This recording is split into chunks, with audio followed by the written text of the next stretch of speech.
Money Mindset 2.0 is the next level of money mindset for the highly sensitive entrepreneurs and leaders of the Business Miracles community.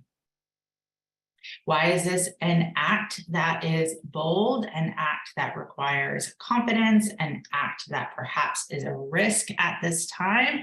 Well, first and foremost, you might not like the message. And as connected to perhaps not liking the message, you might not like me. Yet, I am not here to be your friend. I am here to be your mentor. And as always, the choice is yours. You can take in the opportunity to participate, or you cannot.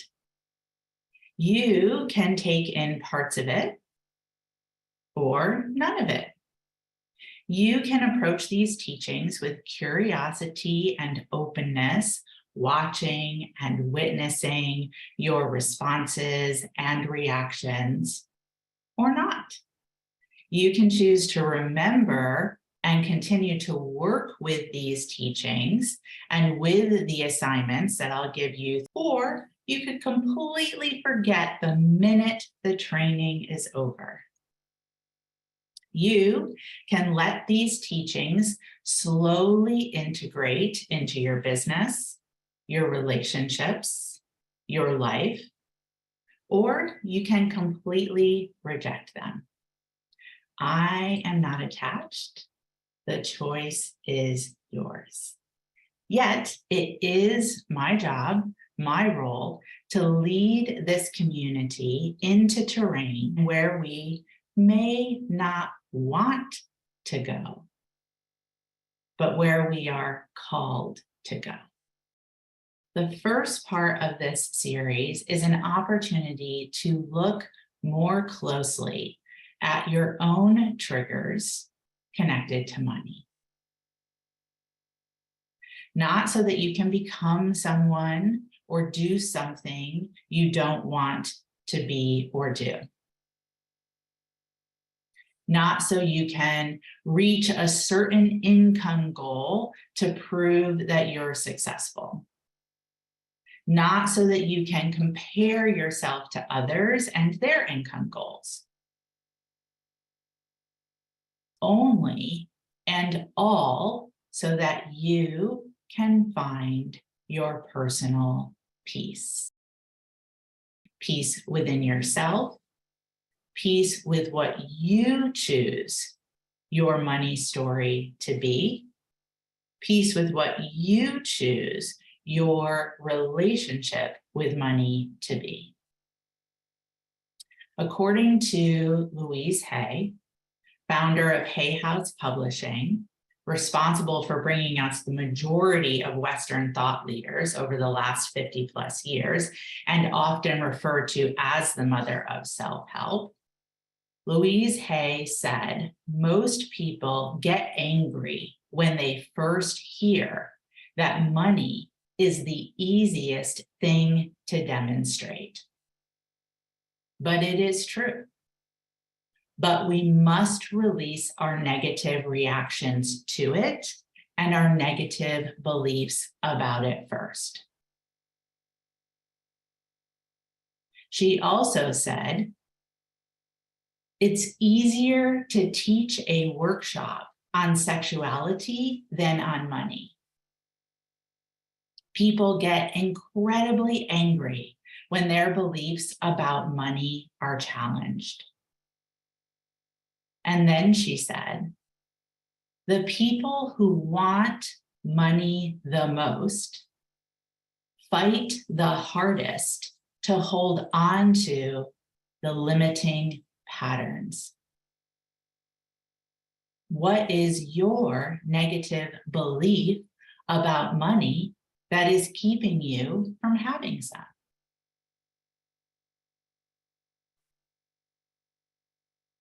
And affirmations she taught, prosperity is my divine right. I willingly accept an abundance of prosperity flowing through my life. I give and receive joyously and lovingly. I am connected to divine wisdom. There is always an answer to every question and a solution to every problem. Why Money Mindset 2.0 right now?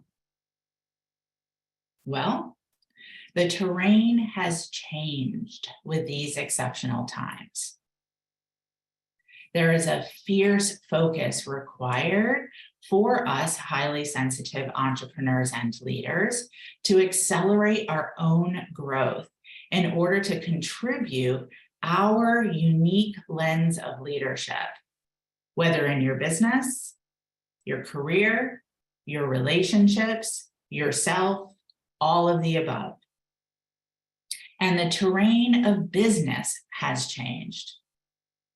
And the terrain of money has changed as our world continues to change.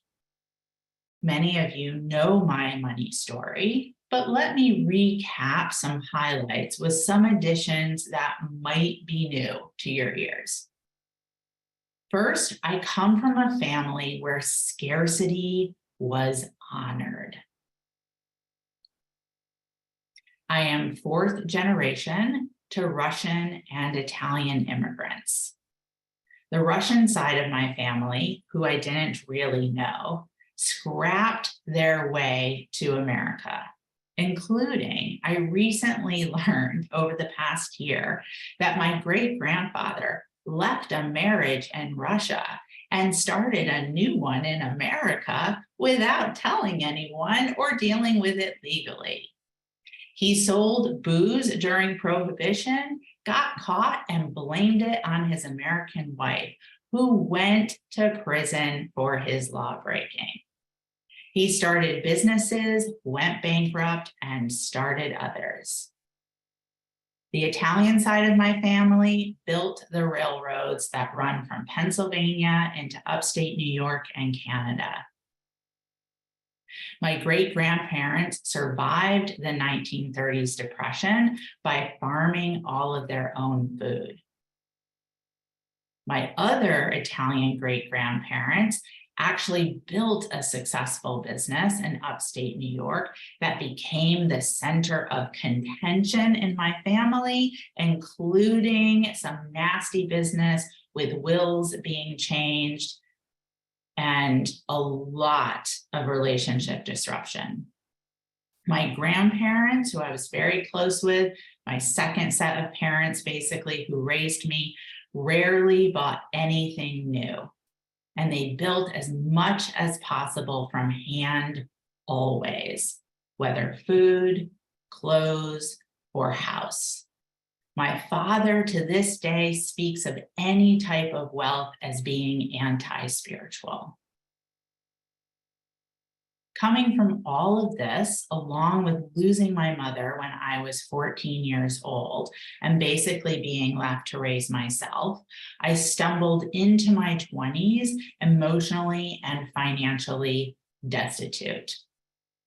My stumbling, along with the world event of 9/11, which took away extra part-time jobs I had lined up for that year, led me to file personal bankruptcy when I was 30 years old. I started my business 2 years later. No credit cards, no family money, no spouse to fall back on. So when I heard Louise Hay say, the people who want money the most fight hardest to hold on to the limiting patterns, I took that very seriously. And I made a decision. I was going to fight hard to break those limiting patterns rather than hold on to them. As author and poet Anaïs Nin said, and the day came when the risk to remain tight in a bud was more painful than the risk it took to blossom. I'll share it again, probably well known. As author and poet Anaïs Nin said, and the day came when the risk to remain tight in a bud was more painful than the risk it took to blossom. And I was that miserable. I was that destitute. And I made the change for me. Not because someone else told me I needed to in order to be worthy. Definitely not for shoes, cars, or houses to prove that I was valuable. Not to try to fit in with the other 80%, at least not after trying, and that way nearly killed me. But because I was tired of living tight. I was tired of the pain. Yet, do you know the rest of that Anaïs Nin quote and poem? It is, life is a process of becoming. A combination of states we have to go through. Where people fail is that they wish to elect a state and remain in it. This is a kind of death. Living never wore one out so much as the effort not to live. Life is truly known only to those who suffer, lose, endure adversity, and stumble from defeat to defeat.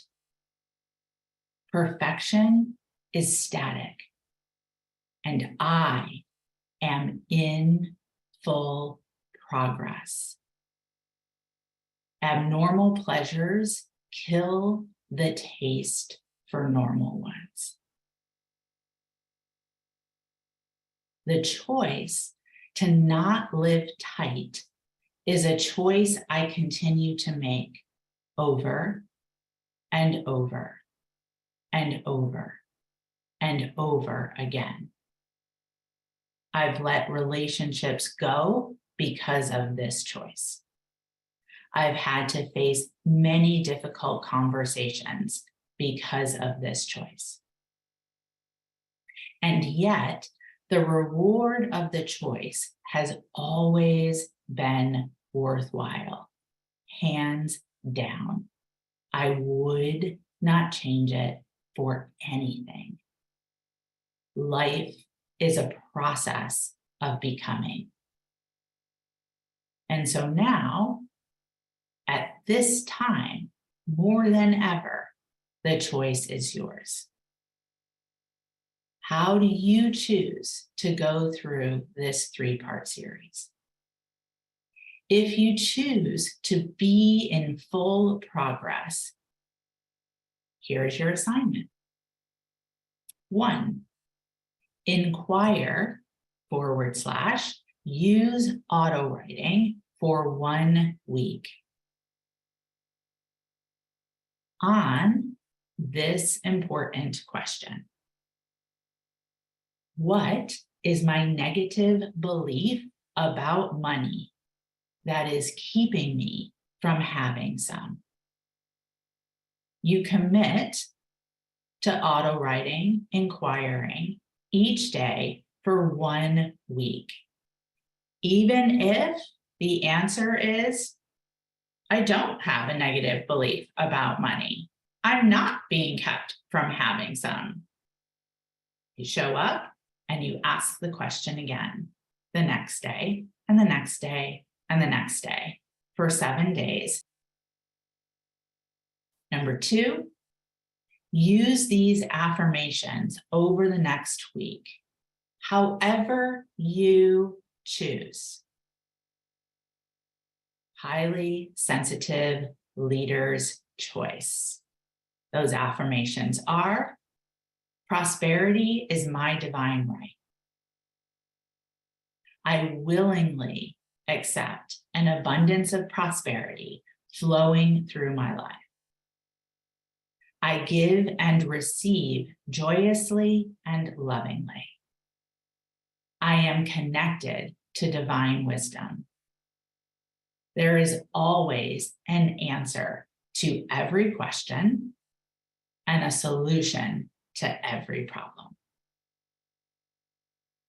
Breath in and let it out.